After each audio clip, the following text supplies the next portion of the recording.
ივანე ზოსიმე არის ასევე კალიგრაფი, რომელიც მოღვაწეობს სინას მთაზე, მსგავსად ეზრა ქობულიანისთვისა, თუმცა ეს პერიოდში არიან თუ უფრო ადრე? ერთმანეთს იცნობენ. დიდი ალბათობა რომ ერთი მეორის მოსწავლეც არის კალიგრაფიაში.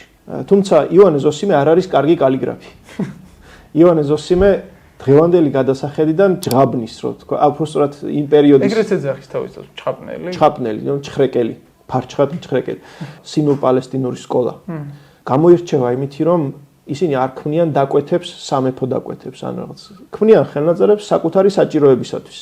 მიუხედავად ამისა, ამ სკოლაში ივანე ზოსიმეს გარდა მოღვაწეობს მაგალითად ეზრა ქობულიანისძე, რომელიც შემოქმედებითად უდგება საქმეს და როგორც ჩანს, თავისივე სულიერი მდგომარეობისთვის და სულიერი მოთხოვნილებისთვის მას უნდა რომ კარგი კალიგრაფიით წეროს და არის ულამაზესი ხელნაწერი. მაგრამ დღეს ივანე უფრო ვიცით ხალხმა ვიდრე ეზრა. ივანე ვიცით ქებაი და დიდებაის გამო. არ ვიცით ავტორია თუ გადამწერია უბრალოდ, შესაძლებელია სულაც არ არის ავტორი, მაგრამ მან შემოგვინახა ეს ტექსტი. რას ფიქრობ ისე მაგ ტექსტზე? ეს ტექსტი ალბათ უფრო პოლიტიკური განაცხადია, ვიდრე ისტორიული ან რაღაც რეალური წინასწარმეტყველება, მე ასე უყურებ.